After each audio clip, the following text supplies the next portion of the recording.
आणि आज ज्या विषयावर मी बोलणार आहे तो विषय असा आहे की सनातन हिंदू धर्म म्हणजे नेमकं काय.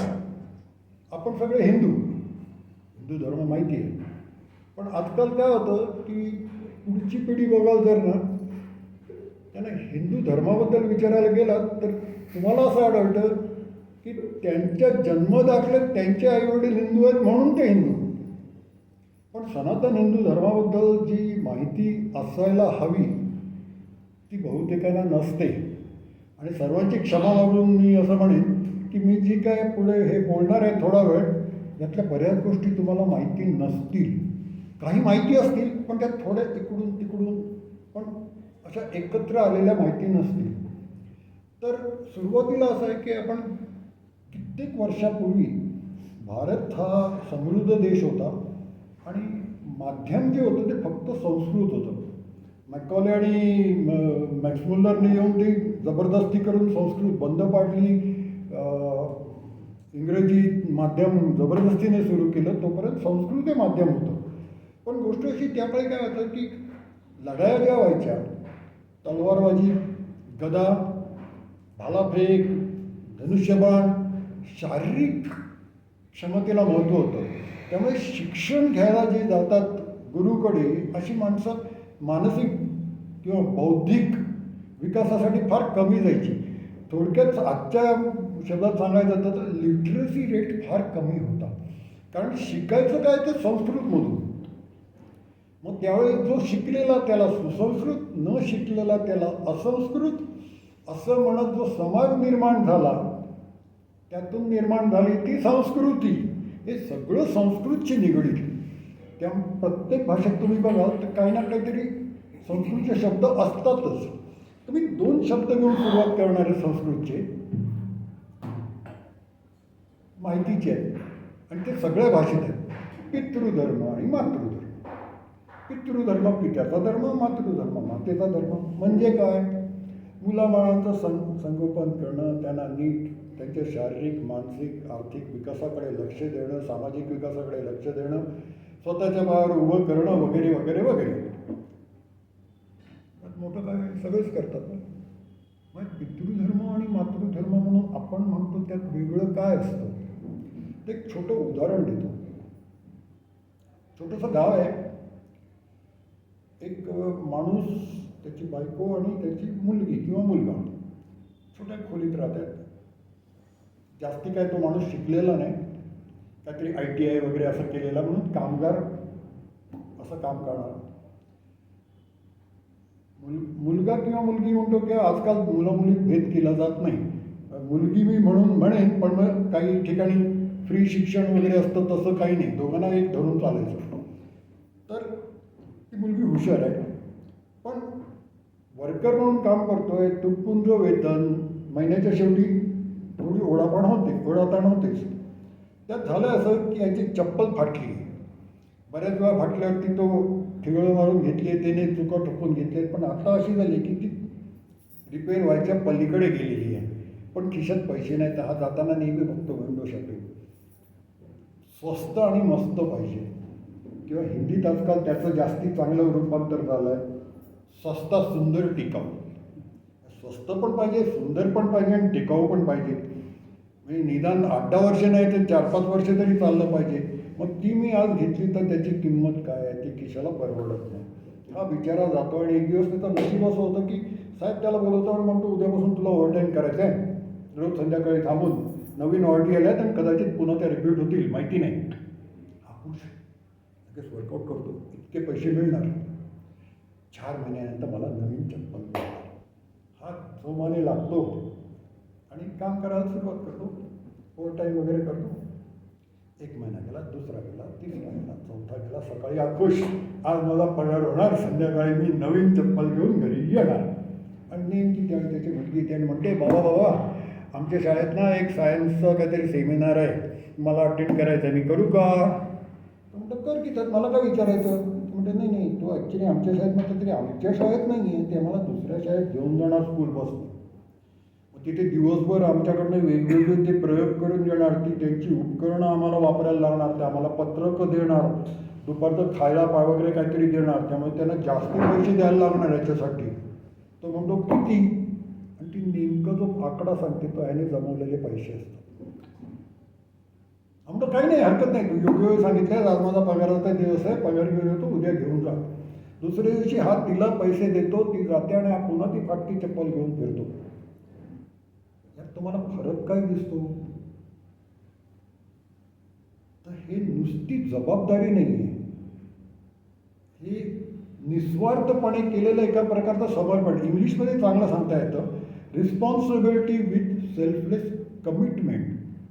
तुमची मुलांच्याबद्दलची कमिटमेंट आहे ती इथे दिसते. आणि हे जे 4 इंग्लिश शब्द आहेत, रिस्पॉन्सिबिलिटी विथ सेल्फलेस कमिटमेंट, याला एकच संस्कृत शब्द आहे, तो सगळ्या भाषेत आहे, तर आपल्याला माहिती आहे, पण आपल्याला ते नेमका अर्थ माहिती नसतो. कर्तव्य. तो ते पैसे मुलीला देऊन आपलं बापाचं कर्तव्य पार पाडत पितृधर्म निभावतो. पण 4 घरं सोडून दुसरा त्याच्याच कंपनीत काम करणार माणूस आहे, पण मला पाहिजे प्यायला, घरात देणार तेवढे पैसे नाही तर नाही. ती पोरगी बिचारी करते, तिचा गणवेश फाटला, युनिफॉर्म, शाळेत तिला सांगतायत नवीन आण, पैसे नाही, कुठे काय नाही तर काढून टाकू. आई म्हणते मी काहीतरी करते. ती इकडे तिकडे मेड सर्वंट काम सुरू करते, थोडे पैसे नाही, झाडू पोछा करा, भांडी घासा. आजकाल कपडे धुत नाहीत, सगळ्यांच्याकडे मशीन्स असतात, मशीन लावली जाते आणि ते कपडे काढून वाळत घातले जातात. मग कधी त्या मालकिणीला कांदा वगैरे, भाजी वगैरे चिरून देणं, पैसे कमावते आणि पैसे साठवून मुलीला गणवेश देते, स्वतः फाटकं पातळ नेसून ठिगळं लावलेलं, स्वतःचा मातृधर्म निभावते. पण असं काय,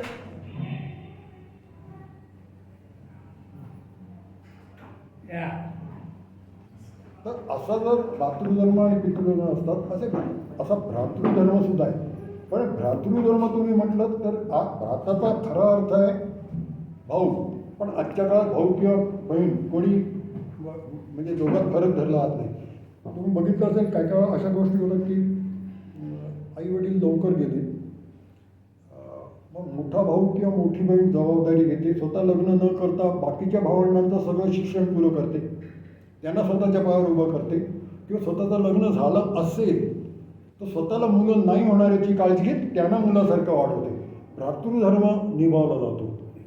पुत्रधर्म आजच्या काळात तर पुत्रधर्म म्हणजे पुत्राने आईवडिलांसाठी एस्पेशली वृद्धापकाळात कोण कसे वागतात हे मी डिटेलमध्ये जात नाही. बाकी सगळ्यांना माहिती आहे, पतिधर्म पत्नीधर्म तर माहिती आहे, तिथे कर्तव्य येतं, पण कर्तव्य म्हणजे काय ते मी आज स्पष्ट केलं.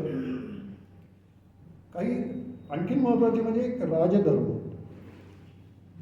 राजधर्म म्हणजे राजाची प्रजेच्या बाबतीत असलेली कर्तव्य.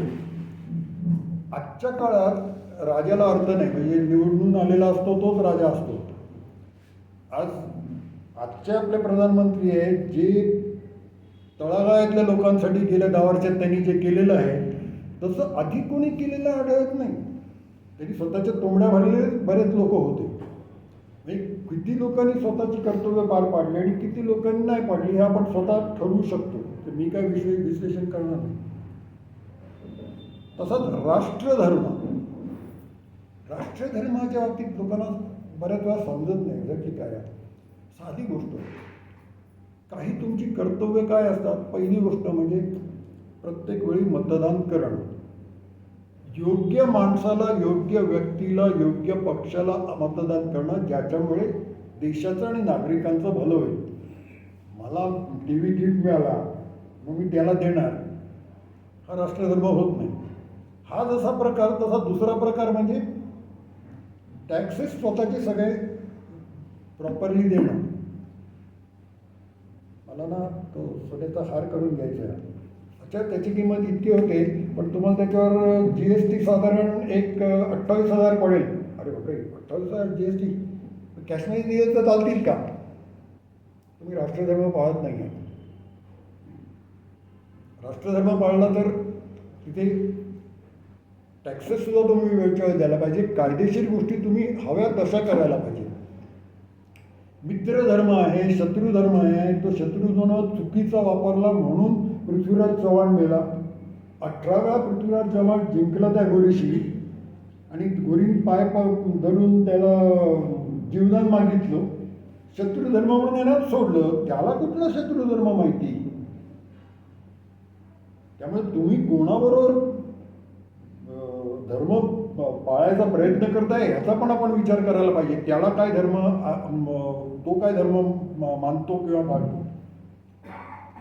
मी सगळे सांगत बसत नाही. एक शेवटचं सांगतो, पण त्या शेवटचा जो आहे त्याच्यात प्रत्येक धर्मात त्याचं म्हणजे प्रत्येक भाषेत त्याचं नाव वेगळं आहे. मराठीत आपण त्याला शेजार धर्म म्हणतो, हिंदीत पडोसी धर्म. कोविडच्या वेळी बघितलं, बाहेर पडाल तुम्हाला बंदी आहे, फक्त औषधं आणायची, भाजीपाला आणायचा, वाण सामान आणायचं तरच जाऊ शकतो. मग कोणतरी 30-40 वर्षाचा पोरगा निघणार, काका जातोय, औषधं आणायची आहे, लिस्ट द्या, पैसे नंतर द्या आणल्यानंतर.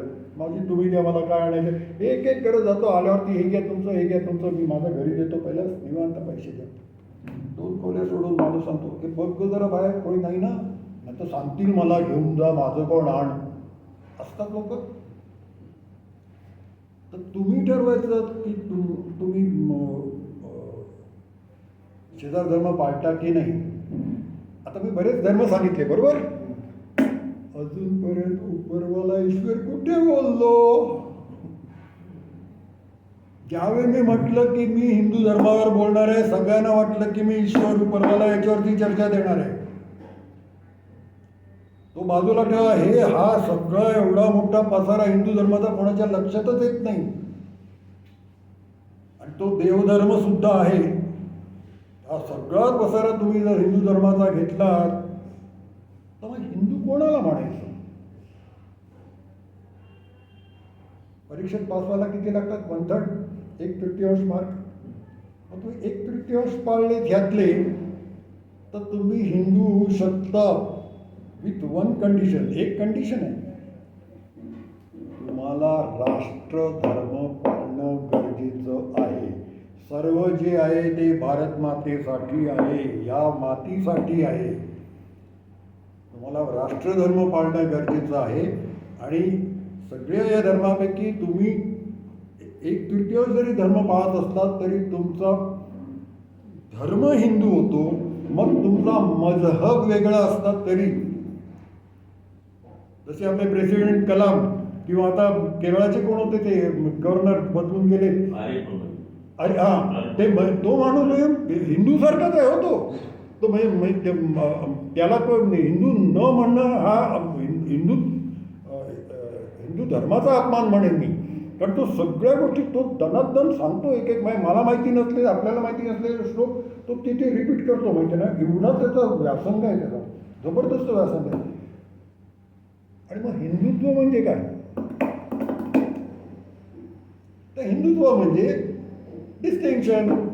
2/3 तुम्ही पाळा, राष्ट्रधर्म पाळा आणि हिंदू देवधर्म पाळा. तिथे तुम्हाला हिंदू देवधर्म पाळणं गरजेचं आहे, तर तुम्ही हिंदुत्व तुमचं टिकवता. मग हे सर्व धर्म समभाव म्हणजे काय? मी म्हणतो हिंदू हा एकच धर्म आहे. बाकीचे कुठले धर्म आहेत? आहेत कुठले धर्म? मला तर दिसत नाही. तुमच्या मनात शंका असतील, एकदम मी त्याचा उलगडा करून ठेवतो. दशावतार सगळ्यांना माहिती आहेत. मत्स्यावतार, कुर्मावतार, वरावतार वाचून सगळे मी सगळ्यांना विचारले तर सगळी 10 नावं सांगता येणार नाहीत. मला नको आहेत. 10वा अवतार व्हायचा आहे. 9 झालेले आहेत. 7, 8, 9 हे 3 अवतार कुठले होते? 7वा कोण होता? 7वा कोण होता? 7वा कोण होता? 7वा होता श्रीराम. 8वा होता श्रीकृष्ण.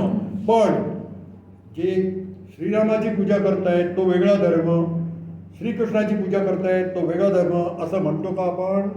नाही. ते एकच धर्म आहे. 9वा कोणता होता? बुद्ध. मग तो वेगळा धर्म का? तो वेगळा पंथ आहे.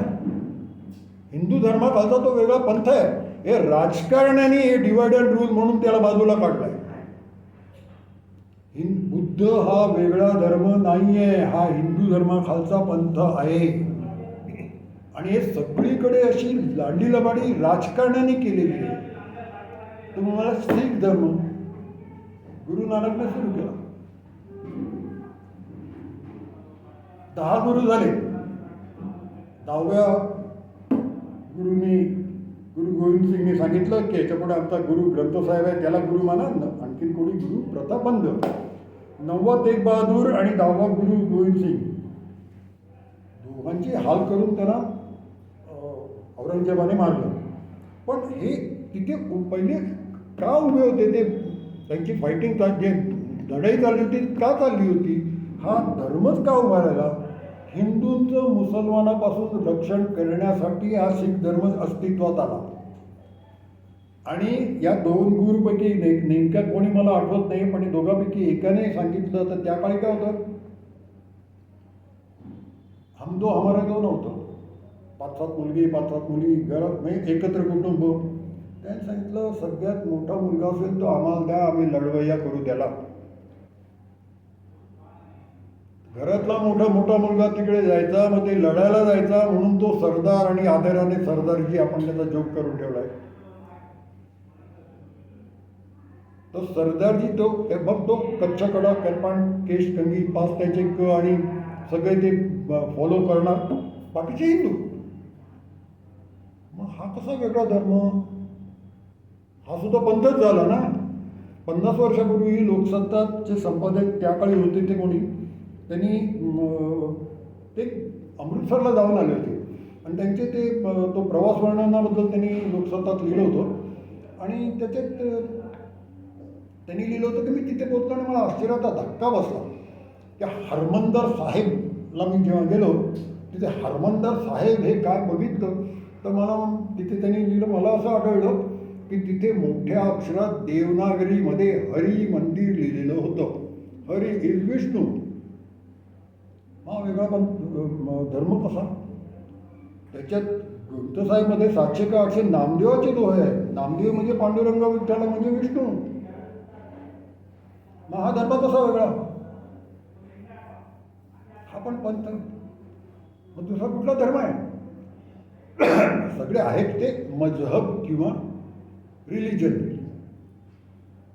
फक्त माझा रिलिजन, फक्त माझा गॉड असंच म्हणणार आहे. त्यांना इथे धर्माशी त्यांना काही देणं घेणं नसतं. पण एक आहे धर्म, आणि तो धर्म माझ्यामध्ये धर्म नसून हिंदू धर्माचा पंथ आहे. सर्वांनी लक्ष देऊन ऐका, कारण ही माहिती तुम्हाला सहजासहजी मिळणं शक्य नाही. तर याचे थोडं बॅकग्राऊंड सांगायला पाहिजे. काय आहे की भाषा आपली जी निर्माण होत होती ना, त्याच्यात काही अक्षरात अशी गडबड थोडी इकडे तिकडे झालेली आपल्याला आढळते. म्हणजे यमुना की जमुना, सूर्य की सूरज, युग युग जिओ की जुग जुग जिओ, जो की यो, असं आढळतं ना आपल्याला. तसं आणखीन एक आढळतं, स आणि ह. मग ती सिंधू नदीच्या खाली राहणारे सिंधी की हिंदी, हिंदू की सिंधू.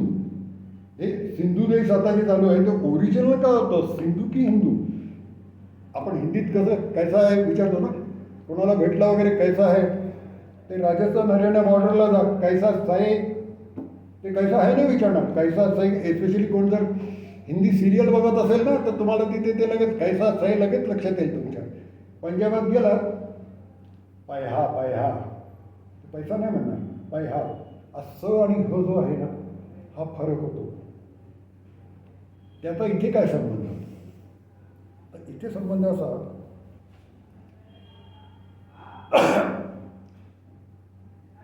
क्षीरसागराचं समुद्र मंथन केलं. एका बाजूला देव होते, एका बाजूला दैत्य होते. थोडक्यात देव आणि दैत्य कोण होते ते सांगतो, म्हणजे पुढे कन्फ्युजन नको. कश्यप ऋषींनी 2 बहिणींशी लग्न केलं. मोठी अदिती तिच्या मुलांना देव म्हणत, धाकटी दिती तिच्या मुलांना दैत्य म्हणत. कश्यपची आणखीन एक पत्नी होती दनू, तिच्या मुलांना दानव म्हणत. म्हणजे देव दैत्य दानव हे तिन्ही आपापसात सावत्र भावंड. तर हे जे क्षीरसागर मंथन झालं हे देव आणि दैत्यांचं झालं. दैत्य दानव सहसा एकत्र असायचे नाही, देवाची मांडायचे. त्याच्यातून मग अमृत निघालं, सर्वांना माहिती आहे. मोहिनी रूपी विष्णूने ते पळवलं आणि वाटायला सुरुवात केली. त्यावेळी देवांच्या रांगेत राहू नावाचा दैत्य बसला होता, त्याचं डोकं उडवलं, सर्वांना माहिती आहे. पण सर्वांना एवढं माहिती नाही आहे किंवा सर्वांचा गैरसमज असा आहे की सर्व देवांना अमृत मिळालं असणार ना. मिळालं का खरंच? ज्यांना अमृत मिळालं त्यांना सूर म्हणतात, ज्यांना अमृत नाही मिळालं त्यांना असुर म्हणतात. मग काही देव असे होते जे असुर राहिले, ज्यांना अमृत मिळालं नाही, जे अमर नाही आहे. तर एक माणूस असा होता, तो निघाला, त्यांनी एक चिरून काढला आणि म्हणाला, देवानी ही बदमाशी केलेली आहे, मी देवांची पूजा करणार नाही, मी फक्त ते जे होते जे जे ज्यांना अमृत मिळालं नाही ते जे देव आहेत त्या असुरांची पूजा करणार. पण तो त्यांना असुर न म्हणतात, तो त्यांना म्हणतो अहुरा. अहुरा बेकरी, अहुरा अपार्टमेंट, अहुरा अहुरा ऐकलं असणार ना कुठेतरी. कुठला धर्म? बरं, पुढे सांगतो. ह्या अहुरांचा अधिपती कोण? मित्रवरुण. मित्र म्हणजे कोण? सूर्यदेव. अमर आहे का? कधी काळी त्याचा मृत्यू होणार आहे ना, अमर नाही आहे. सूर्याचा मृत्यू झाला की समुद्राच्या पाण्याचं बाष्पीभवन होणार नाही, ढग बनणार नाही, पाऊस पडणार नाही, वरून देव पडलेला. आणि सूर्य आणि वरून नाही, पृथ्वीकर अंधकार झाला, झाडं झुडपं पण नाही, कार्बन डायऑक्साईडचं ऑक्सिजनमध्ये रूपांतर होणार नाही, अग्नी पण प्रज्वलित होणार नाही, म्हणजे अग्नी पण गेला. तर यांचा अधिपती मित्रवरून तिथून सुरुवात होते. पण त्यांच्या टेम्पल्समध्ये अग्नी असतो, त्याला अग्यारे म्हणतात. आपण ज्याप्रमाणे हिंदूमध्ये व्रतबंध म्हणजे मुंज होते, जानवं घालतो, त्यांच्यात नवज्योत होते आणि इथे बांधलं जातं. तो हिंदू लोकांचा पंथ आहे. पण तो मग पर्शियामध्ये, इराणमध्ये गेला. का गेला? एकेकाळी जम्बूद्वीपचा इराण भाग होता. जेव्हा जम्बूद्वीप धडकलं येऊन आशिया खंडाला, तो पहिला पाठ तुटला आणि जसं ते पुढे सरकत आलं आणि जो जो चुरा होत गेला त्याच्यामुळे तो पुढे पुढे ढकलत गेला आणि त्या चुऱ्यामुळे आजचं पाकिस्तान, अफगाणिस्तान झालं इथे, या बाजूला बांगलादेश, म्यानमार आणि ते पुढचे देश झाले. पण तो पुढे गेला. पर्शिया का? पाकिस्तान पूर्वी भारतातच होता ना, तो वेगळा झाला. मग हा आमचा देश तो परदेश झाला. जिवंत असताना लोकात असतो, परलोकात जातो. हा आशियात आलेला तुटून झाला, तो पर आशिया झाला, म्हणून तो पर्शिया. आणि आज सुद्धा इराणमधले लोक सगळे जरी शिया मुस्लिम असले तरी बेसिकली सगळ्या पारशी प्रथा पाळतात. दाखवायला त्यांचा शिया मुखवटा आहे, पण घरात सगळ्या पारशी. आणि कन्फर्म केलं मी, मी पुस्तकात वाचली होती, मला भेटला एक इराणी म्हणून, त्याला मी विचारलं, बाबा असं असतं का, असं असतं का, सगळं मला सांग. तो पण मला विचारतो, गळ्यात तुमचे असतात, बायकाच्या गळ्यात असतात, त्याचा अर्थ काय असतो, पुरुषांच्या गळ्यात असतात ना सोन्याच्या वगैरे, त्याचा अर्थ. तर थोडीशी सांस्कृतिक देवाणघेवाण. पण त्याने कबूल केलं की सगळे पारशी प्रथा वगैरे, नवजोत वगैरे सुद्धा पाळतात. तर हा धर्म माझ्या मते वेगळा नाही, हा पंथ आहे. मग एवढं सांगितल्यावर मला एक साधं सांगा, हे सर्व धर्म समभाव हे काय प्रकरण आहे? हिंदू धर्म सोडून मला कुठला धर्म आहे ते सांगा तुम्ही, आणि मग मला सांगा की सर्व धर्म समभाव. तुम्हाला मिळतील ते रिलिजन्स मिळतील, जिथे धर्म नाही आहे, फक्त देवधर्मच आहे. आमच्या देवाचं ऐका, नाहीतर सगळ्यांच्या ते धमक्या असतात. पण बरोबर ना, एस्पेशली अब्राहिमिक रिलिजन्स जे आहेत ते सगळ्यात तसं आहे. बाकी कुठे साऊथ लॅटिन अमेरिकन आहेत तिकडे वेगवेगळे छोटे छोटे धर्म, जास्ती त्याच्याबद्दल काय माहिती नाही ते धर्म आहेत की रिलिजन्स आहेत. प्रॉब्लेम असा आहे की आपण धर्म पाळतो म्हणून रिलिजनसाठी देवधर्म हा योग्य शब्द असला तरी तरी आपण प्रत्येक वेळी देवधर्म म्हणत नाही, आपण धर्म म्हणतो. आणि धर्मनिरपेक्षता म्हणजे काय? धर्मापासून अपेक्षा ठेवू नका.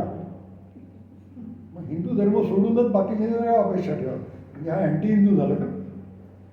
त्यामुळे माझ्या मते हे दोन्ही जे शब्द आहेत ना, सर्वधर्म समभाव म्हणा किंवा धर्मनिरपेक्ष, हे नुसते राजकारणाने उभे केलेले बागुलबुवा आहेत तिथे. पण त्याच्यामागे त्यांचा तो थोडा अँटी हिंदू मानसिकता दिसते. आता गंमत अशी आहे, आत्तापर्यंत मी सगळं जे बोललो ते हिंदू धर्माबद्दल बोललो,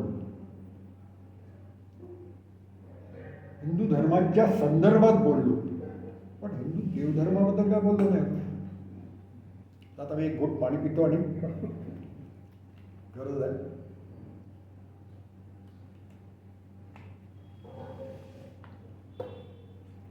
आजकाल लोक करतात का माहिती नाही, पण लहान असताना मी बघितलंय बरेचसे लोक त्या काळी कुंडली घेऊन किंवा हातापाला ज्योतिषाकडे जायचे किंवा कुंडली घेऊन जायचे.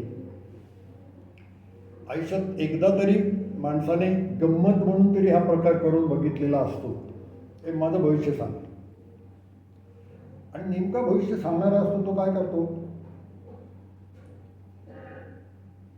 लहानपणी असं झालं होतं, बरोबर बरोबर, मग असं झालं, बरोबर बरोबर. मग भविष्य सोडून तो पहिले सगळं भूतकाळ सांगत जातो तुम्हाला, आणि मग भविष्यावर येतो. काही चूक नाही. भविष्य पुराण पण तेच करतं. भविष्य पुराण नावाचं जे पुराण आहे, आपल्या पुराणात उपनिषदात एवढी माहिती आहे, फक्त आपल्याला ते वाचायला वेळ नाही. आपण त्याच्यापेक्षा ना यूट्यूब बघण्यात जास्त इंटरेस्टेड असतो, नाही तर व्हॉट्सॲप बघण्यात असतो. भविष्यपुराण असं म्हणतं ते जे विश्व आहे सगळं, ही एक मोठी अंडाकृती पोकळी आहे, एक लई. आणि पूर्वी तिथे काही सुद्धा नव्हतं, निर्वात पोकळी होती, नाही हवा सुद्धा नव्हती. एक दिवस अचानक कुठून तरी एक शक्ती तिथे अवतरली.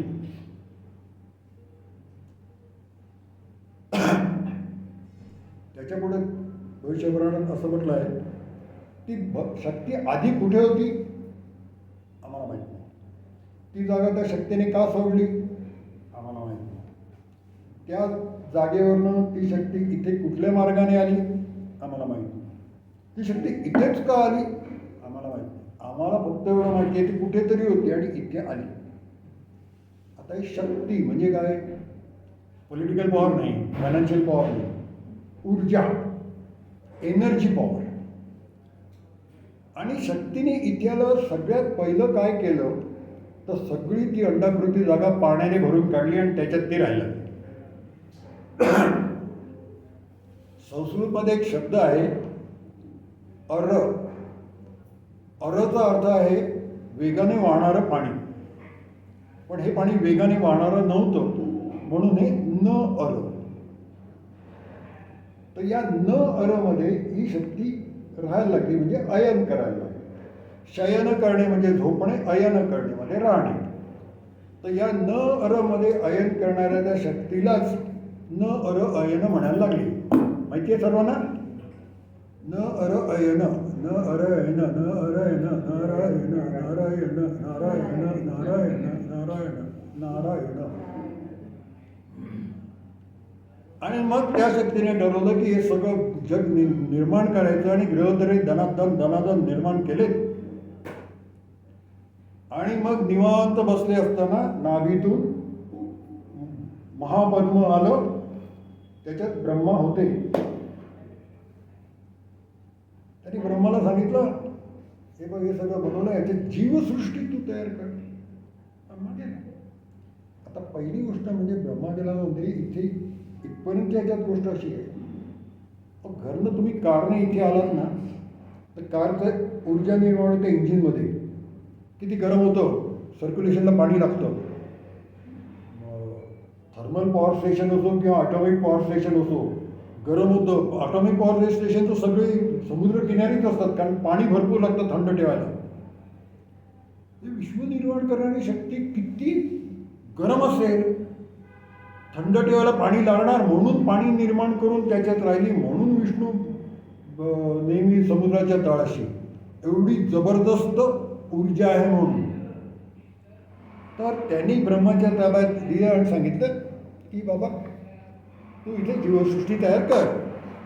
तर ही अंडाकृती जागा त्यांनी ब्रह्माच्या ताब्यात दिली, म्हणून त्याला आपण म्हणतो ब्रह्मांड. ब्रह्मा म्हणाला ठीक आहे करते. तर त्यांनी लगेच टकाटक स्पीसीज बनवायला सुरुवात केली. म्हणजे मराठीत सांगायचं वेगवेगळ्या योनी, नर मादी, माणसं, माकडं, कुत्रे, मांजरं बनवत गेला आणि प्रत्येक टाईपचे भरपूर बनवत गेला. 84 लक्ष योनीमधले बनवलेत आणि प्रत्येकाचे खूप खूप बनवले आणि कंटाळला आणि परत आला आणि म्हणाला देवा काय सगळं बनवतं, पण काय कुठे हालचाल कोणी काय करत नाही, नुसते पडलेले आहेत, तुम्ही मला मदत करता का? चल म्हणा. आणि विष्णूने काय केलं, छोटीशी स्वतःची ऊर्जा करून एकट टाकली आणि त्याने हालचाल करायला सुरुवात केली. ज्याला इंग्लिशमध्ये इन्फिनिटिव्हली स्मॉल म्हणतात ना, अणुरेणू एवढी छोटी ऊर्जा काढून टाकली, हालचाल करायला लागलं. तर विष्णू सगळ्यात टाकत गेला. ते जे टाकलं त्याला आपण आत्मा म्हणतो. आणि म्हणून विष्णू परम आत्मा. आईच्या गर्भात बाळ असतं, त्याचं रक्ताभिसरण चालू असतं, विचार चालू असतात, हालचाल चालू असते. पण ज्यावेळी ते गर्भातून बाहेर येतं त्यावेळी ती पहिली गोष्ट करतं ते म्हणजे, आणि श्वास घेतल्यावरती ते पहिला श्वास असतो तिथे ते रडायला सुरुवात करतं, कारण ते कधी जसा श्वास त्या पण घेतलेला नसतो. आणि ते श्वास कधी घेतं, आत्मा शरीरात शिरला. आत्मा शरीरात शिरला की श्वास घेतं, आत्मा बाहेर पडला की कुठल्या सिनेमात दाखवलं ना, ते रडत नाही म्हणून उलटं धरून थापटे मारतात, ते खरंच करतात तसं. म्हणजे त्याच्यामुळे थोड्या वेळानंतर का होईना आत्मा शिरतो आणि ते मूल. पण काही गोष्टी अशा होतात की तिथे मुलं श्वासच घेत नाही, ती मग निळसर पडत जातात, त्यांना ब्लू बेबी म्हणतात आणि त्या डिक्लेअर्ड डेड. तर त्यामुळे प्रत्येक कुठलंही म्हणजे माणसातच असं नाही, जनावरांचं सुद्धा जिवंत होण्यासाठी श्वास घेणं गरजेचं असतं. आता आपण म्हणतो 84 लक्ष योनी, म्हणजे इंग्रजी याच्यात सांगायचं तर 1.4 मिलियन. 2007च्या सुमाराला हे पाश्चिमात्य सगळे जे शास्त्रज्ञ आहेत त्यांनी ठरवलं आपण एक लिस्ट बनवायची, सगळे किती स्पीसीस आहेत त्याची. त्यांनी बनवायला सुरुवात केली, अजून पूर्ण केलेली नाही, पण त्यांनी एक्सपेक्टेड किती आकडा ठरवला आहे. तो आकडा आहे 8.7 म्हणजे 87 लक्ष.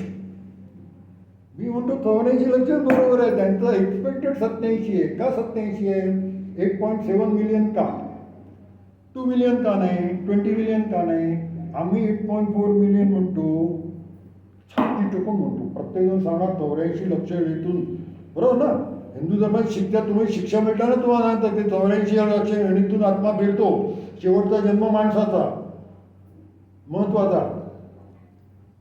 मग 84 लक्ष, मग तुम्ही आता 80कडे 87 शक्यच नाही, तुमची चूक आहे. ते 84च असणार.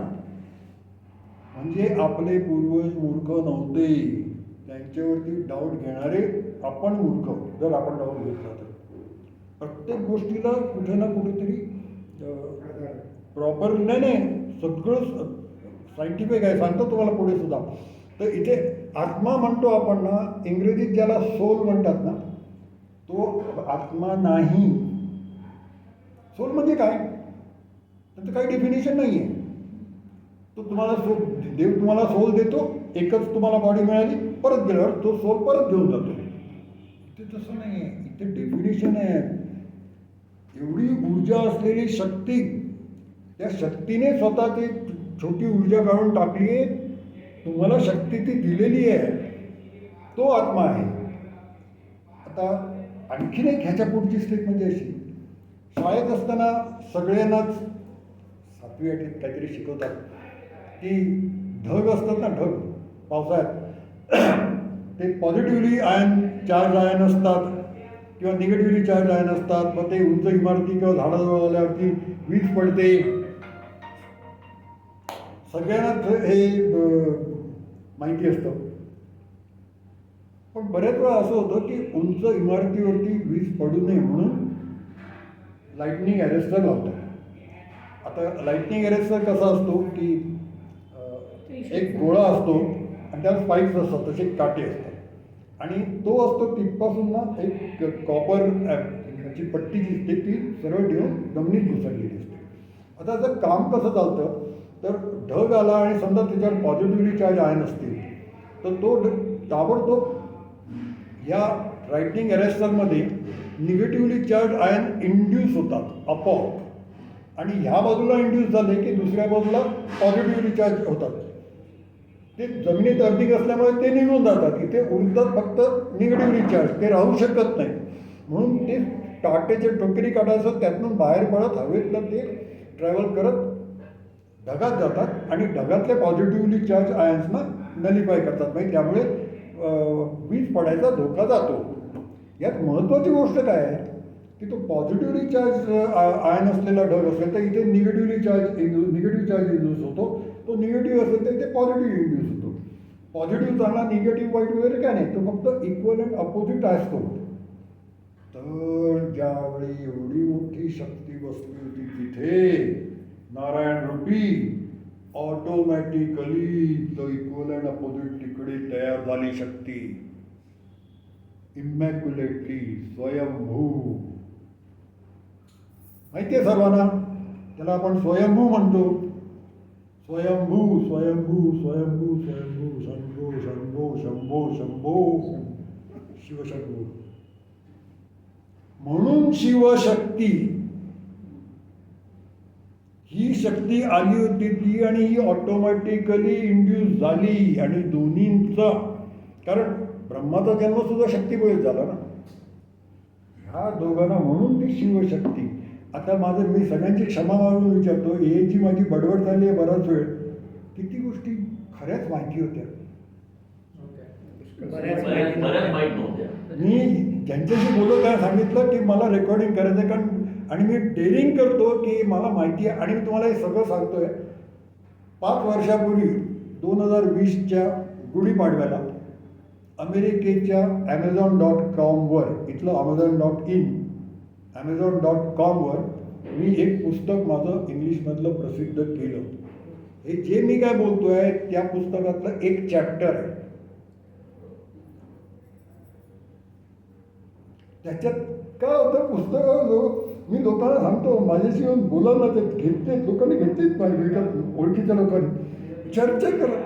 अरे चर्चा काय करू, कारण हे आता मी सांगितलं याच्यावर तुम्ही चर्चा काय करणार. तो म्हणून मला म्हणतो, मी प्रत्येक जण हेच म्हणतो की एवढी तू माहिती दिलेली आहेस त्याच्यात, ते आम्ही चर्चा कुठे करू. तर माहिती, मी ह्याच्याबद्दल गर्व करत नाही, हे सगळं मी क्रेडिट देतो. अच्छा, ते पुढे येईलच, क्रेडिट देतो, ते क्रेडिट आपोआप येणारच आहे. तर थोडक्यात सांगायचं म्हणजे इथे हे आपण, मी देवधर्माबद्दल बोलायचं होतं, ते देवधर्माबद्दल विष्णू, ब्रह्मा, विष्णू, महेश हे 3 कव्हर झाले, हे मेन. मग हिंदू धर्माच्या बाबतीत आणखीन 2 गोष्टी असतात. त्या 2 गोष्टी नेहमी ना लोक प्रश्न विचारतात, हे असं का, ते तसं का. त्याच्यात एक प्रश्न असा, म्हणजे हे इतर मजहबवाले लोक विचारतात की हिंदू देवी देवता स्त्री पुरुषांच्याच रूपात का, सगळे जे हिंदी देवी देवता आहे ते स्त्री पुरुषांच्या रूपात का. काय आहे की मी लहान होतो जेव्हा एक 5-6 वर्षाचा होतो. टाइम्स ऑफ इंडियामध्ये रविवारी छोटीशी त्या काळी सप्लिमेंट यायची. त्याच्यातनं एक रनिंग कुठली तरी स्टोरी असायची वॉल्ट डिस्नेची. एकदा मेरी पॉपिन्स होतं, कास्टावेज होतं, सोड इन स्टोन होतं, म्हणजे बरेच होते. इंग्लिश मला कळायचं नाही, मी वडिलांच्याकडनं समजून घ्यायचं आणि मग जसा मोठा व्हायला लागलो त्यावेळी स्वतः समजून हळूहळू वाचायला लागलो. त्यात एक कथा होती ती मला आठवते अजून. आणि मजेशीर म्हणजे माणसाची विचारधारा कशी चालते. वॉल्ट डिस्नीची कथा असतो ना, की त्यांनी असं दाखवलं की एक स्पेसशिप कुठेतरी गेलेली आहे, काही शास्त्रज्ञांना घेऊन काहीतरी शोधून काढायला, आणि तिचा संपर्क तुटतो. आणि मग ते एका शास्त्रज्ञाची मुलगी असते 10-12 वर्षाची, ती नेहमी विचारत असते की माझ्या वडिलांची माहिती सांगा, मला माझ्या वडिलांची माहिती सांगा, मला माहिती कळायला पाहिजे, मला भेटायचं त्यांना. आणि नुसती किटकिट करत असते. तर एक नवीन स्पेसशिप त्या स्पेसशिपला शोधायला पाठवणार म्हणून ठरतं. त्यावेळी मग ते त्या मुलीला सांगतात तू पण ये. ती म्हणते माझा रोबो घेऊन येणार, रोबो यंत्रमानव घेऊ. चालेल म्हणे. आता तुम्हाला सांगतो ती चित्र काढलेली होती ना, ती स्पेसशिप कशी होती माहिती आहे, आपलं गलबत असतं तशी गलबत, शीड होडी, त्याचा डेक जो असतो त्याच्यावर ही मुलगी चालली आहे.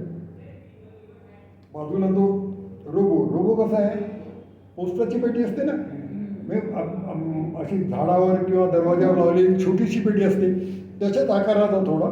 फक्त त्या पट्टीच्या जागी 2 भोकं आणि 2 कॅमेरा. 2 का, माणसाला 2 असतात म्हणून.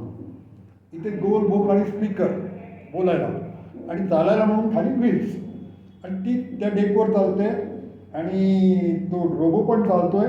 आणि मग बऱ्याच काळानंतर त्यांना ती दुसरी स्पेसशिप हरवलेली दिसते दूर, आणि ती दिसते दूर, ती पण गलबत असतं बरं का. आणि हे सगळं आकाशात दाखवलं तरी, अवकाशात.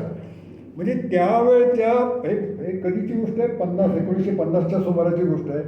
त्यावेळेचं पाश्चिमात्य सायन्ससुद्धा इतकं तुटपुंज होतं की स्पेसमध्ये जायला जो चित्रकार काढत होता त्याने सुद्धा स्पेसशिप म्हणून चक्क शिप काढली होती. तिथे त्याला रॉकेट काढावं असं कुठे वाटलं नाही. लक्षात आलं की नाही. तर हे सांगायचं कारण का, की तो जो रोबो होता तो तसा दाखवला होता 2 का तिकडे, की माणसाला 2 म्हणून. माझी एक अपेक्षा आहे किंवा असं वाटतं मला, तुमच्यापैकी टर्मिनेटर नावाचा पिक्चर बघितला आहे का? बहुतेकांनी बघितला, कुठला तरी भाग त्याचा बघितलेला असला पाहिजे, किंवा मॅट्रिक्स. आता हे जे तुम्ही बघाल ना, त्याच्यातला जो रोबो आहे तो माणसाहून सुपिरियर आहे, पण तो माणसाच्या कंट्रोल खाली पाहिजे. रजनीकांतचा जो रोबो पिक्चर आला त्याच्यात सुद्धा तो सुपिरियर आहे, पण माणसाच्या कंट्रोल खाली पाहिजे. आपल्याला सगळी आपली कामं करून घ्यायला कोणतरी एक नोकर पाहिजे, म्हणून ते करायचं सगळं, पण तो आपल्या कंट्रोल खाली पाहिजे. हे जर योग्य असेल तर आपण देवाला का कमी लेखतो? त्यांनी तेच केलं ना, आपल्यासारखाच सगळ्यात चांगला जो बनवला तो माणूस बनवला, स्त्री आणि पुरुष. मग देवाने स्त्री पुरुष आपल्यासारखे बनवले, सगळ्यात सुपिरियर, याच्यापेक्षा सुपिरियर काय नाही. म्हणजे देव असेच असले पाहिजेत ना. म्हणून हिंदू देवी देवता हे स्त्री पुरुषाच्या रूपात दाखवले जातात. मग पुढचा प्रश्न येतो, 33 कोटी देव काय आहे?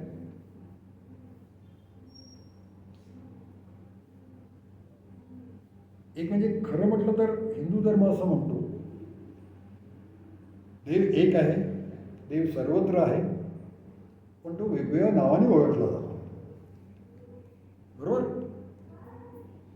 तो सर्वत्र आहे म्हणून आपण पर्वताची पण पूजा करतो, पर्वतात आहे. नदीची पूजा करतो, नदीत आहे. झाडाची पूजा करतो, झाडात आहे. गायीची पूजा करतो, बैलाची पूजा करतो, सापाची पूजा करतो, गरुडाची पूजा करतो, सगळीकडे आहे.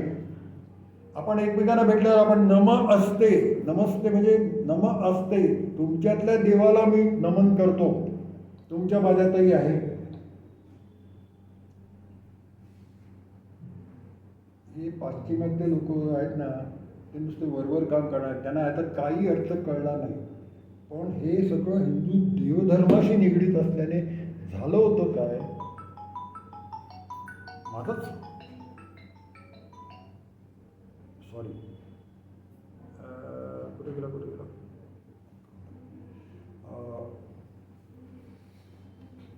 हे हिंदू धर्माशी निगडीत असल्यामुळे होतं असं की पर्वताशी किंवा नदीशी किंवा झाडांशी किंवा जनावरांची हा जो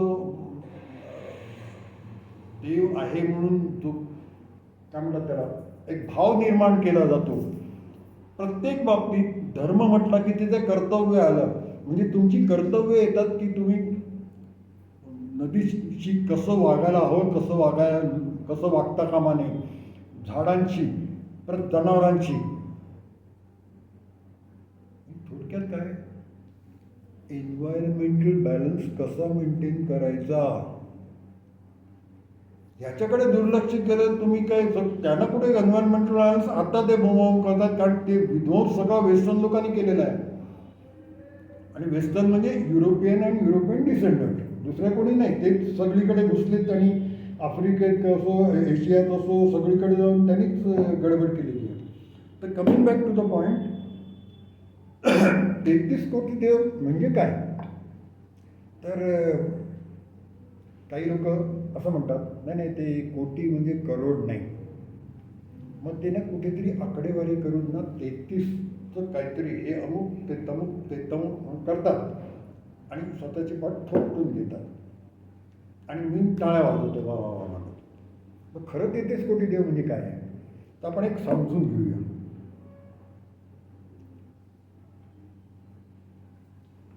आज जगभरात मानवाची लोकसंख्या 8 अब्ज आहे म्हणतात. 8 अब्ज म्हणजे 8 बिलियन्स. अब्ज, बिलियन, मिलियन, लाख, करोड याचं गणित सर्वांना माहिती आहे नक्की. मराठी याला गणती म्हणतात, ती येते सगळ्यांना. मी म्हटल्यानंतर कोणीतरी मला ती म्हणून दाखवायची. पहिला मी म्हणतो, चालेल. एकम, दशम, शतम, सहस्र, दशसहस्र, लक्ष, दशलक्ष, कोटी, दशकोटी, अब्ज, खर्व, निखर्व, महापद्म, शंकू, जलधी, अंत्य, मध्य, परार्ध. परार्ध शेवटचं. रामदासांच्या साहित्यात परार्ध शब्द बऱ्याच वेळा आलेला आहे.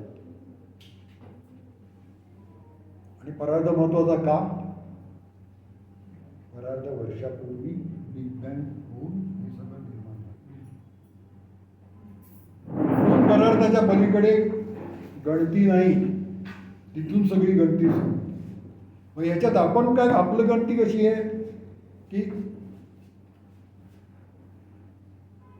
1, 10, 100, 1000, 1000पर्यंत गेल्यानंतर, 1000 नंतर आपण 100 नाही घेतो. म्हणजे 100,000 म्हणजे 1 लाख, 100 लाख म्हणजे कोटी, 100 कोटी म्हणजे अब्ज.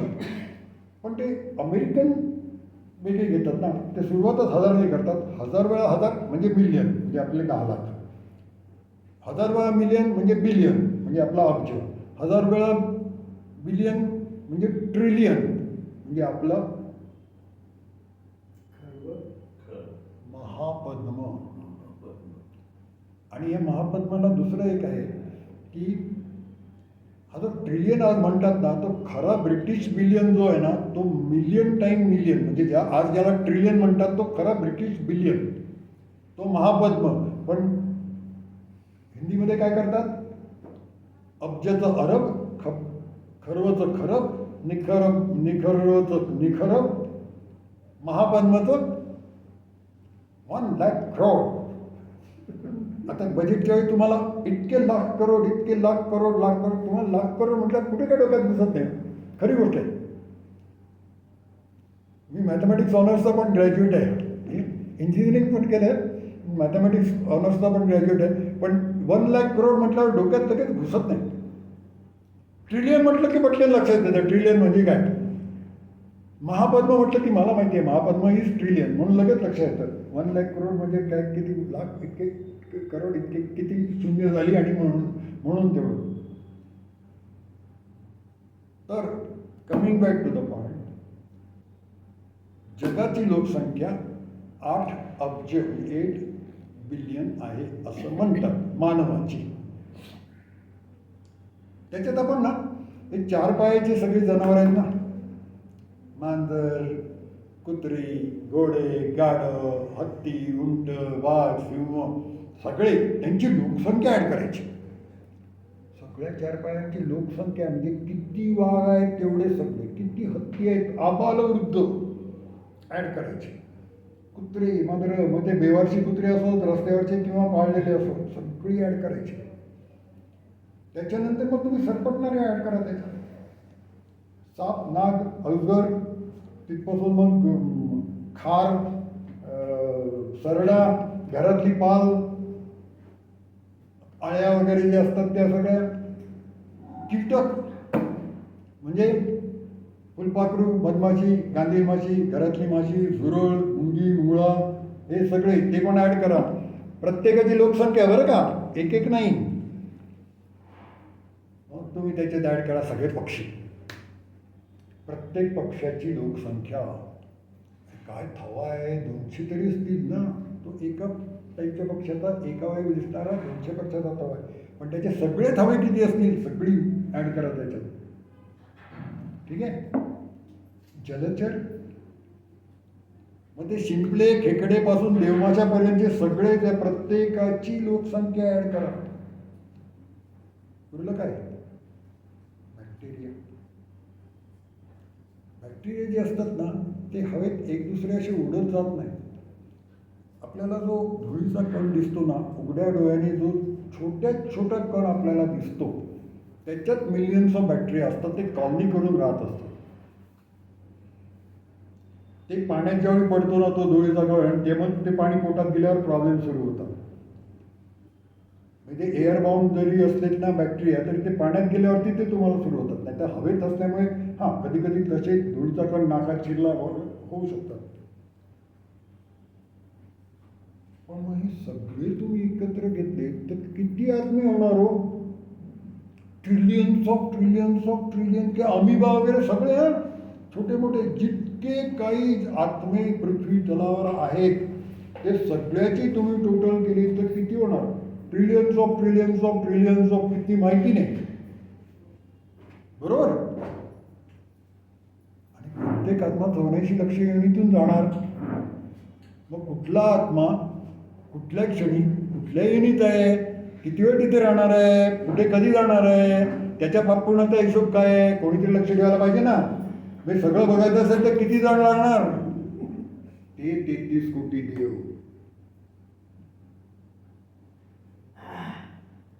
आणि याचा अर्थ प्रत्येक देवाकडे काही आत्म्यांच्याकडे म्हणजे आत्म्यांचा साठा दिला होता याच्यावरती लक्ष ठेवायचं म्हणून. सो कुठल्याही आत्मेचा बघाल तर एकट्या तरी देवाच्या अधिपत्याखाली तो येतो. तुमचा आमचा आत्मा पण कुठल्या तरी देवाच्या अधिपत्याखाली येत असणार ना. कोण? कुलदैवत. सगळ्याची उत्तर आहे तो.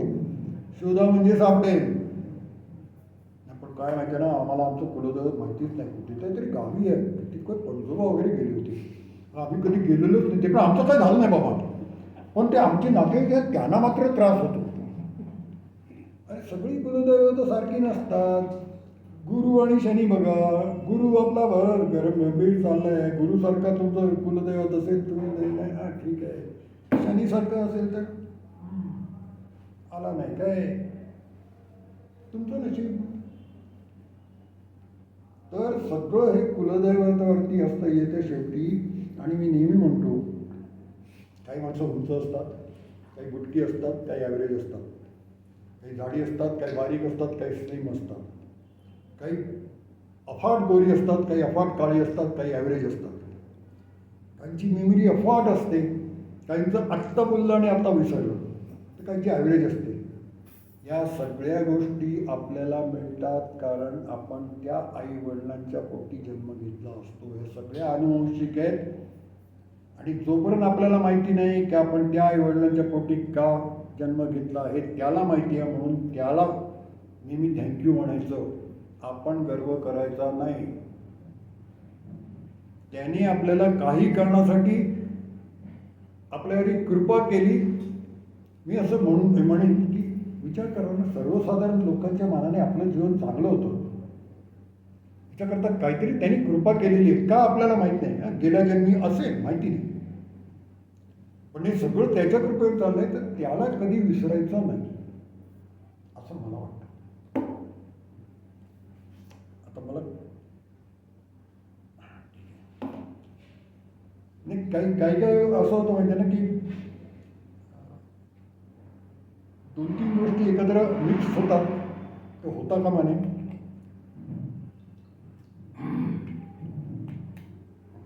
बरं, मी एक शेवटची गोष्ट सांगतो आणि त्याच्यानंतर मग काय कोणाला प्रश्न विचारायचे असतील तर.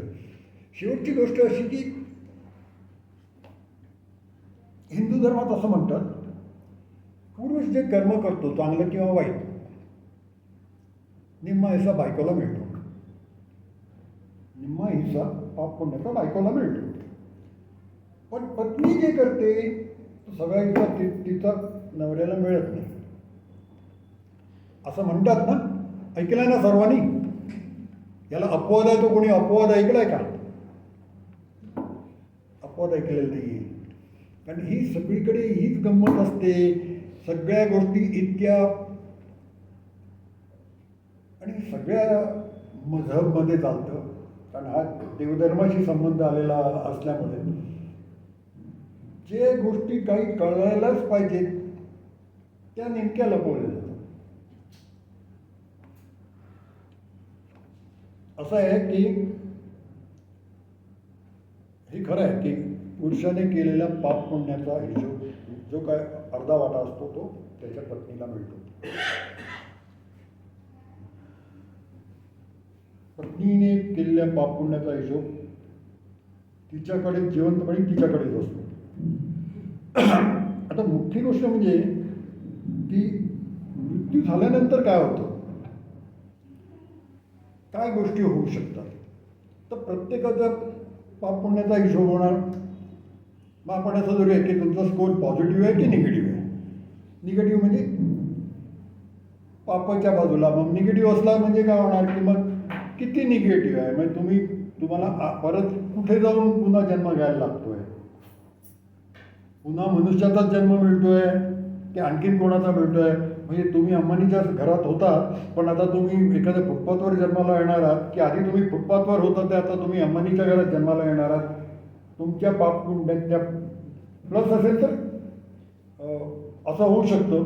कारण शेवटी स्वर्ग नरक जो म्हणतात, नरक म्हणतात, तो इथेच आहे, दुसरीकडे वेगळी जागा नाही आहे. इथेच तुम्हाला त्याचे सगळे मिळणार. चांगलं कृत्य केलं तर झोपडीत राहणारा माणूस पुढच्या जन्मी कुठे जर टाटा बिर्लाच्या घरी सुद्धा जन्म घेऊ शकतो आणि वायसी वर्षा जर चुकीच्या गोष्टी केल्या तर. चुकीच्या गोष्टी केल्यानंतर मग तुम्हाला पुन्हा कुठून सुरुवात करणार. वाघ म्हणून सुरुवात होणार, डुक्कर म्हणून सुरुवात होणार, गाय बैल, की पुन्हा मनुष्य मिळणार. हा एक प्रकार होतो. पण तुमचा स्कोर पॉझिटिव्ह आहे मग त्याच्यात 2 गोष्टी होतात. तुमच्या खात्यावर पुण्य संचय असताना तुमची एक इच्छा राहिलेली आहे, ही करायला पाहिजे, हे करायला पाहिजे, ध्यासारखं हे करायला पाहिजे. बस ती एक इच्छा तुमचा घात करते. ती इच्छा पुरी करायला तुम्हाला परत मानवाच्या रूपात पाठवलं जातं. पण ती जर तुमच्याकडे कुठलीही इच्छा नसेल आणि तुमचा जर का पॉझिटिव्ह स्कोर असेल तर अशा वेळी तो आत्मा जाऊन परमात्म्याशी विलीन होतो आणि तुमचा आत्मा या राहट गाड्यातून मुक्त होतो. त्याला मोक्ष म्हणतात. पण एखाद्या तुमची इच्छा राहिली असेल तर ती तुमचा घात करते, तुम्हाला परत तिथे. तर याच्यात गौतम ऋषींची अशी कथा आहे की गौतम ऋषी तप करत बसले होते आणि शंकराची उपासना करत होते आणि अचानक तिथे प्रसन्न झालं शंकर आणि म्हणाले वत्सा वर माग. गौतम ऋषींनी वर मागितलं. गौतम ऋषी म्हणाले माझा निर्वंश होऊ दे.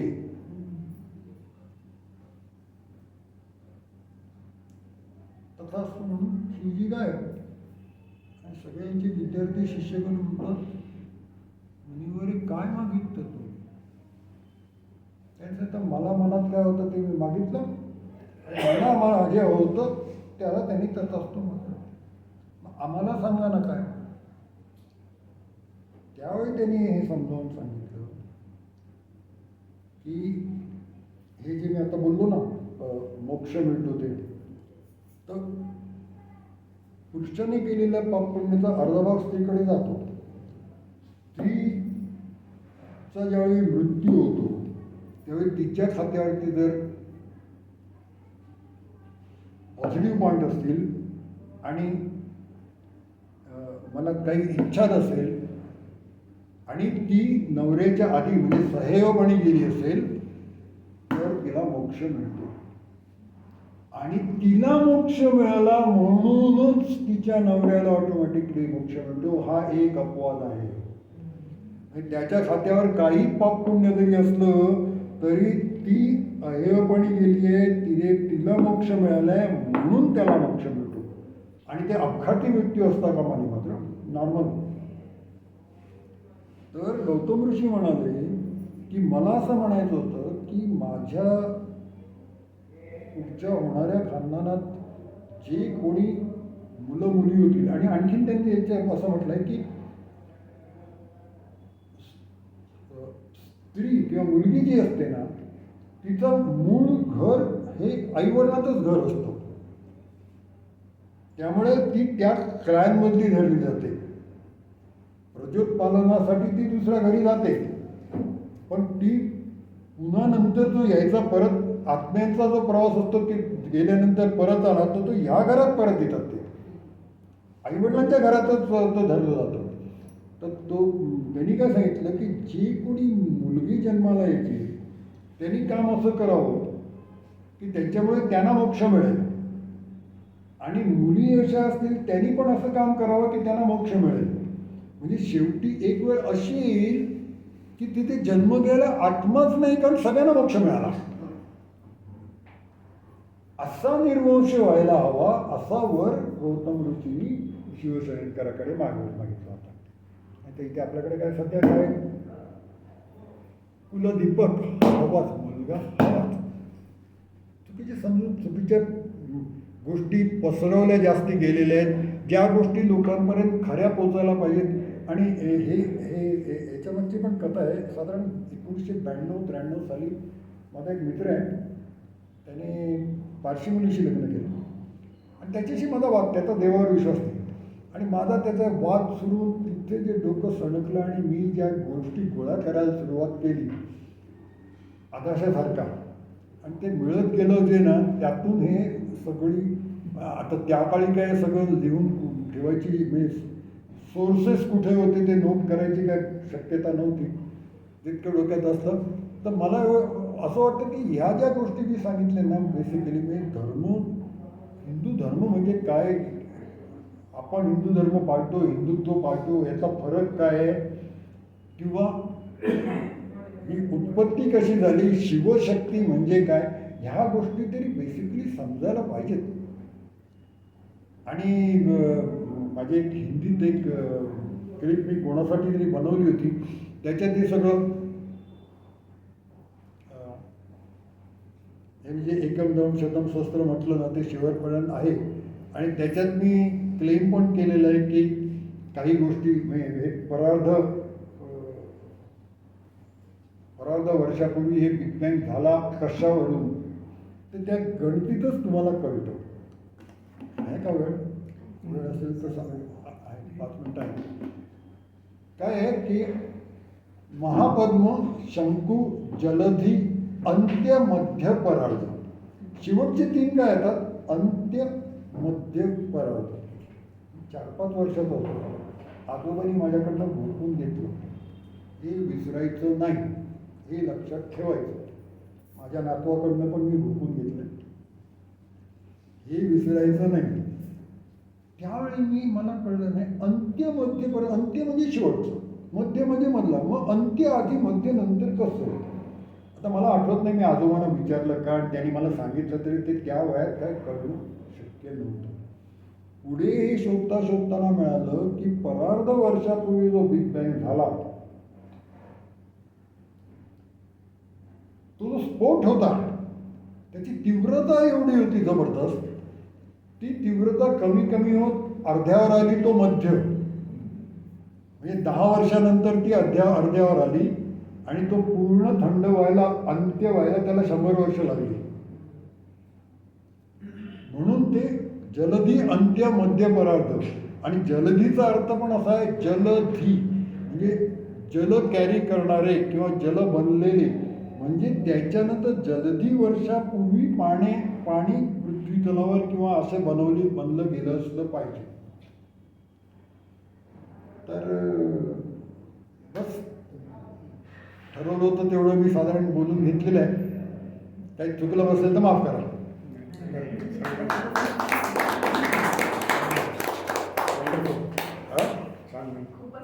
खूपच तुम्हाला बघितल्यावर मी तुम्हाला म्हटलं की तुम्ही बाबासाहेब पुरंदरेंसारखे, तर बाबासाहेब पुरंदरेंचं जी मी ती 10 दिवसाची सिरीज ऐकल्यानंतर शिवाजी महाराजांच्या विषयीची सगळी इंट्रिकेट माहिती मिळाली, तीच आजची तुमच्याकडनं मिळाली. म्हणजे माझं जे काही कोरिलेशन होतं ते बरोबर होतं असं मला वाटतं. तो फार मोठा माणूस होता. आपलं पुस्तकाचं नाव आणि हा बोला, सांगतो. नाही नाही हो का? नाही मला आणि सगळी जमीन एकत्र होती. म्हणजे तो एक महासागर होत होता आणि एक खंड, कॉन्टिनेंट होत होता. त्या कॉन्टिनेंटला आज पॅन्जिया म्हणतात, PANGEA, पॅन्जिया. हा पॅन्जिया नंतर डिसइंटिग्रेट झाला. आफ्रिका खंडाच्या पूर्व किनाऱ्यावरती एक भाग होता, तो तिथून बाजूला झाला आणि तो भाग ईशान्येकडे म्हणजे नॉर्थ ईस्टकडे सरकत वरती येऊन शेवटी एशिया खंडाला धडकला आणि तो आपला भारत. आणि तिथे येईपर्यंत तो चारी बाजूने पाणी होतं, ते जम्बूद्वीप. तर पुस्तकाचं नाव आहे पॅन्जिया टू इंडिया. त्याची टॅगलाईन आहे सिक्रेट्स ऑफ जम्बूद्वीप. म्हणजे जम्बूद्वीपवर काय झालं. थोडक्यात मी आता इथे सगळं सांगणार नाही, पण काही प्रथा, रात्री नख कापू नये. लहानपणी आमच्या दर महिन्यात बायका वेगळ्या बसायच्या प्रथा. कर्नाटकात मंगळवारी केस कापू नये प्रथा. सुरुवात कुठे झाली, कशी झाली, का झाली, योग्य होती, बंद कधी व्हायला पाहिजे होती, कशी दुर्लक्षित झाली, अजूनही का चालू राहिली आहे, ह्या सगळी सिक्रेट्स ऑफ जम्बूद्वीप त्या पुस्तकात 1 का 2 चॅप्टर्स आहेत. आणि ते फक्त म्हणजे मी ते मुद्दाम अमेरिकेत का टाकलं, 2 कारणासाठी. भारतात टाकलं तर ते पाश्चिमात्य लोक म्हणतात इंडियन, काय नाही, अमेरिकेत केलं म्हटल्यावर इंडियन माणसाने माहीत केलं त्याला मानलं. दुसरं काय आहे तिथे ना, POD सिस्टम आहे. POD म्हणजे प्रिंट ऑन डिमांड. कोणाला जर पाहिजे असेल ना, म्हणजे मी मागवलं ना, ते पण मित्राच्या थ्रू मागवलं, मग ती ऑर्डर करायची, पैसे द्यायचे, मग ते लाईनमध्ये जातं प्रिंटिंगच्या, तुमची एकच कॉपी प्रिंट होते, तुम्ही सांगितलेल्या पत्त्यावर डिलिव्हर होते आणि मग तिथून हिशोब करतात. तुमची किंमत किती पुस्तकाची, प्रिंटिंगचा खर्च इतका झाला, ॲडमिनिस्ट्रेशनचा खर्च इतका झाला, डिस्ट्रीब्युशनचा खर्च इतका झाला, कुरिअरच्या जे इतका झाले, उरलं किती क्रेडिट घ्या तुम्हाला म्हणून मला पाठवून देतात. कधीतरी 2-4 महिन्यातनं, 1 महिन्यात काहीतरी पैसे मिळतात, डायरेक्टली बँकेत देतात मात्र ते. पण पैसे येतात म्हणण्यापेक्षा कोणी, आणि मला कौतुक असं वाटतं की मला वाटतं 5 लोकांनी त्याला फक्त ते स्टार रेटिंग देतात ना, त्या 5 लोकांनी they have bothered to give it and that is 4.1. म्हणजे वाईट नाही आहे. आणि ते पण जास्ती होतं. ते माझ्याच एका फ्रेंडच्या गडबडीमुळे ते खाली आलं, पण ती वेगळी स्टोरी आहे. पण म्हणजे मला सुद्धा विकतच घ्यायला लागलं तिथून इथे. काय होतं किती किंमत ठेवायची म्हणजे तुम्हाला त्यांचे हे सगळे प्रिंटिंग डिस्प्ले सगळे कॉस्ट धरूनच, नाही तर तुम्हाला ते प्रिंट पब्लिश होणारच नाही.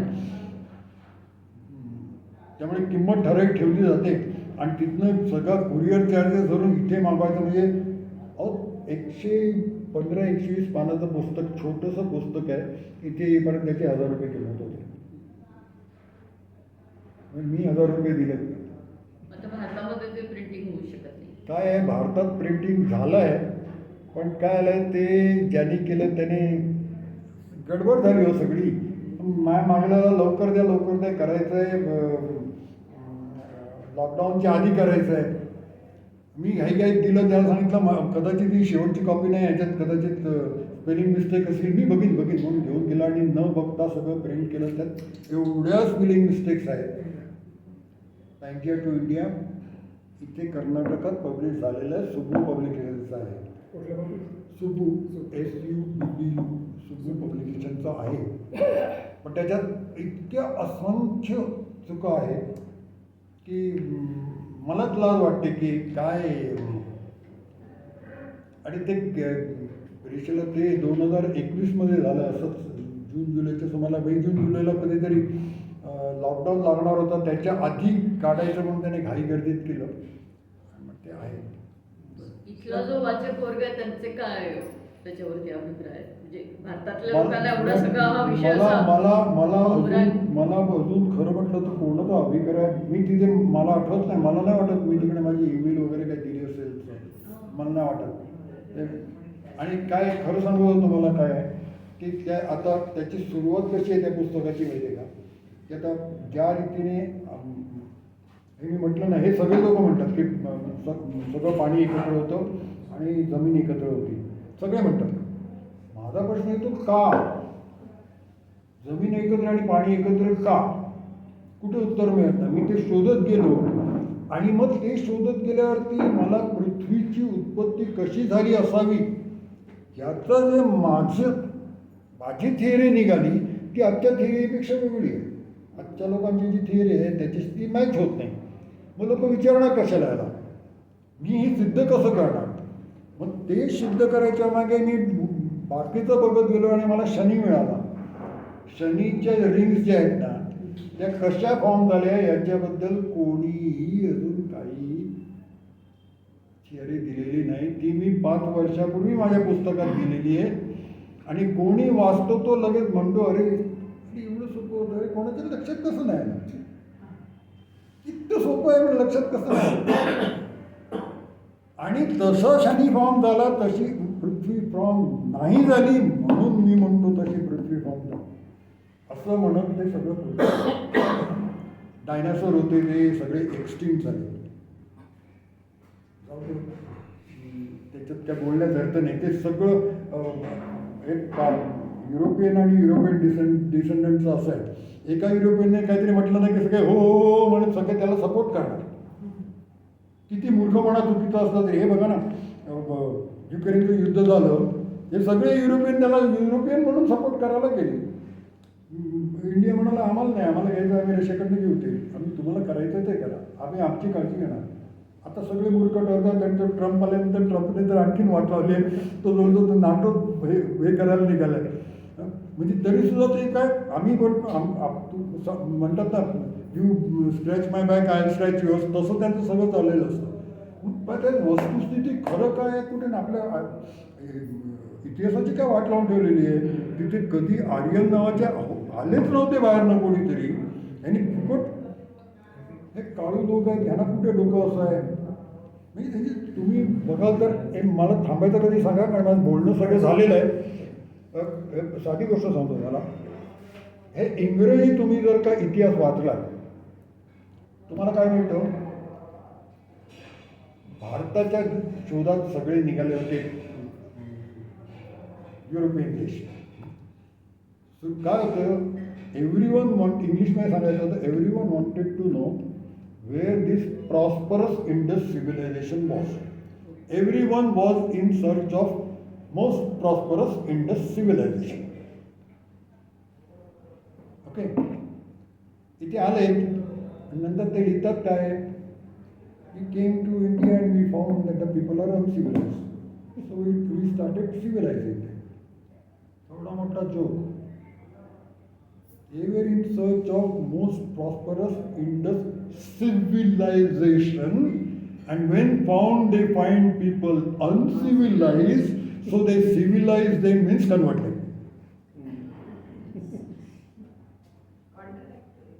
म्हणजे डोकं कसं कुठून कुठे असतं, त्याचं दुसरं काही डोक्यात नाही. आमचं सिव्हिलायझेशन म्हणजे आमचा रिलिजन, दुसरं सिव्हिलायझेशन असे ते कळतच नाही. मग ते ह्या ज्या गोष्टी असतात त्याच्यात जाऊन दे, किती डिटेलमध्ये जाणार त्याला अर्थच राहत नाही. तर तुमचं इंट्रोडक्शन डिटेलमध्ये. डिटेलमध्ये माझं इंट्रोडक्शन हे तुम्ही हे सगळे रेकॉर्ड करताय. अरे एवढं सगळं टाकू नका त्याला. नाही तुमचं पहिलं भाषणच टाकेल मी. मी IIT मद्रासमधनं 1969मध्ये इलेक्ट्रॉनिक्स कम्युनिकेशनमध्ये BTech डिग्री घेऊन पास झालो. तर त्याच्या आधी मी मुंबई युनिव्हर्सिटीतनं BSc ऑनर्स केलं होतं, मॅथमॅटिक्स ऑनर्स. त्याच्यानंतर मुंबईला परत गेलो, नोकरी सुरुवात केली, पण ते गणिताचं खूळ डोक्यात होतं म्हणून पुन्हा कॉलेजमध्ये गेलो. मला मास्टर्स करायचं आहे आणि नोकरी करताना मास्टर्स कसं करता येईल याच्यावरती थोडी चर्चा करत असताना अशी गंमत झाली की माझ्या साहेबाने मला बोलवलं आणि पुढच्या वर्षी 3 जण आम्ही फ्रान्सला पाठवतो आहे and I am recommending your name असं म्हटल्यानंतर मला आठवलं की माझ्या कॉलेजमध्ये अलायन्स फ्रान्सीचा फ्रेंचचा क्लास पण आहे. मी मास्टर्स सोडून मी त्या फ्रेंचच्या क्लासला जॉईन केला आणि डिप्लोमा करून टाकला आणि 4 महिने फ्रान्समध्ये होतो आणि नोकरी केली. आणि मी आत्ता जसा मराठी बोलतो तसा मी फ्रेंचमध्ये बोलायचो त्या काळी. आत्ता मी चांगला बोलू शकतो, पण 72 साली गेलो होतो त्यामुळे सराव राहिला नाही, रेग्युलर बोलायला होतं, खूपचे शब्द वगैरे आठवत नाही. मला 2 मुलं, एक मुलगा एक मुलगी. मुलगा बँगलोरमध्ये, मुलगी मुंबईत आहे. आणि मुलाला एक मुलगी आहे, मुलीला मुलगा मुलगी आहे, 3 नातवंड. तुम्ही हे जे आज साधारण तुम्ही सांगितलं की 92 पासून तुम्ही 92 नंतर तुम्ही ॲक्टिव्हली या सनातन धर्माविषयी चालू केलं, म्हणजे किती वर्षांची तपश्चर्या आहे तुम्ही? नाही मी हे नाही, सुरुवात म्हणजे अशी झाली हो साहेब की तो त्याचा देवावर विश्वास नव्हता. मी म्हटलं तुझा देवावर विश्वास नाही आहे, सिद्ध कर देव नाही आहे. तर मला म्हणाला सिद्ध कसं करायचं, नाही आहे कसं सिद्ध करायचं. म्हटलं शाळेत गेला होतास, जॉमेट्री हा प्रकार होता शाळेत. थिअरम, प्रमेय होतं. पहिला थिअरम कुठला होता आठवतं कोणाला? पहिला थिअरम एनीवन? पहिला theorem 1, theorem 2, theorem 3, Pythagoras theorem त्याच्या तो सेपरेट येतो. पहिला थिअरम कुठला होता तुम्हाला माहिती असणार, कारण हे मी बोललेलो आहे, आजी आजोबा क्लबमध्ये बोललेलो आहे. मला आठवत आहे पहिला थिअरम असा असतो, म्हणजे होता की एक सरळ रेषा आहे, त्याच्यावर 3 बिंदू आहेत A, B आणि C. Prove that angle ABC is 180 degrees. म्हणजे हा पण 180 होतो आणि हा पण 180 होतो, दोन्ही 180 होतात. Prove that it is 180 degrees. ना कसा प्रूव्ह करायचा, तर त्याला रिडक्शन ॲड ॲब्सर्डम मेथड म्हणतात. म्हणजे ॲश्युम करा की हा 180 नाही आहे. मग एक लाईन काढा तुम्ही, ABD हा 180 झाला. मग ABD बघाल तर एका साईडने तो ABC प्लस छोटा अँगल इकडून ABC मायनस छोटा अँगल, मग ते 2 बरोबर म्हणजे छोटा अँगल इक्वल टू 0, म्हणजे आपलं ॲसम्पशन रॉंग होतं. This is way of solving using reduction ad absurdum method. तर मी त्याला समजावलं आणि त्याला सांगितलं रिडक्शन ॲड ॲब्सर्डम मेथड तू कर की तू यू ॲश्युम की God is there and then prove it is he is not there. मला म्हणाला तूच डोकं चालव ना माझ्यापेक्षा, तुला गणित चांगलं येतं. म्हटलं नाही, दोघांनी बरोबर करूया. तो हो म्हणाला आणि मग मागे गेला तरी माझ्या डोक्यात ते होतं, करत गेलो. आणि जितका मी करत गेलो तितकी एक एक गोष्टी अशा मिळत गेल्या की पहिलं म्हणजे आमच्या घरात थोडंसं अति नसायचं, पण देव धर्माचं वातावरण होतं, त्यामुळे विश्वास होता. तर सुद्धा म्हणजे सापडेल मिळत गेलं जिथे. आणि मला लहानपणी तर म्हणजे भस्म्यारोग असतो ना, खास करतात, तसं मला वाचनाचं होतं. का वेड्यासारखा वाचायचो मी, अतिशय माणूसगाणा होतो, कोणाशी बोलत नसे, गपचूप एकटा बसायचा आणि नुसती एका पुस्तकं खात जायचं. मला पुस्तकाचा किडा म्हणायचे सगळे. मी शाळेत असेपर्यंत मी त्याच्यातच होतो. मला 9वी 10वीमध्ये माझ्यात फरक पडायला लागला आणि हळूहळू सगळं बदलत गेलं. आता मी फार एकलकोंडा होतो, एकटाच बसून वाचायचो आणि दुसरं मला काय नव्हतं, वाचायला पुस्तक पाहिजे. भयंकर वेळा होतो वाचायला, पण त्याने नुकसान काय झालं नाही. डॉक्टर वर्तेकर सर ऐकलं आपण पुण्याचे पद्माकर विष्णू वर्तक, बरोबर आहे. ते गेले 3 वर्षापूर्वी गेले. आणि आम्ही त्याची व्याख्यानमाला ऑर्गनाईज केलं ते हैदराबादला. ते अशाच विषयांवर बोलायचे, त्याची भरपूर ते त्यांचं ते नाही पद्माकर विष्णू वर्तक म्हणजे असे ग्रेट हो. म्हणजे एक सांगू या विषयात ना, जसं इतिहासात बाबासाहेब पुरंदरेंना मी मान देतो, तसाही ते पद्माकर विष्णू वर्तक 1970 साली या माणसाने, हा सर्जन माणूस, पण त्याचा व्यासंग गणितातला आणि संस्कृतमधला एवढा की ओरिजिनल महाभारताचे श्लोक घेऊन या माणसाने सिद्ध केलं की महाभारताचं युद्ध 16 ऑक्टोबर 5561 BC ला सुरू झालं. आणि तो तर म्हणाला, हे फक्त याच्यात मी ॲसम्पशन हेच म्हटलेलं आहे, कारण मला हे सिद्ध करता आलेलं नाही. हे कोणीतरी नंतर जे वाचक असतील त्यांनी सिद्ध करावं. आणि ते 2010मध्ये निलेश नीलकंठ अटलांटाला असताना सिद्ध केलं. आणि त्याच्याकरता मग ते अरुंधती आणि म्हणजे वसिष्ठ अरुंधतीचं सगळं जे आहे त्याचं ते काय म्हणतात ते सिम्युलेशन करायला जे सॉफ्टवेअर मिळालं, हे मी ॲक्च्युली निलेश ओकशी बोललो आणि त्यांनी मला सांगितलं की म्हणे होतं असं. ते फार मोठी स्टोरी हो. नाही हो, ते एक तासभर लागेल. एक बात, आजचे आपले वक्ते बसून या, नंतर बोलू आपण. नाही ते जाणार आहे, ते जाण्यात आपण बसून घेऊ. आजचे आपले वक्ते मंगेश आणवकर हे काही आपल्या आजी आजोबा सर्वांना नवीन नाही आहेत. ते पूर्वीपासून येत होते. 14 नंतर मात्र ते येत नाही आहेत. 15 पर्यंत.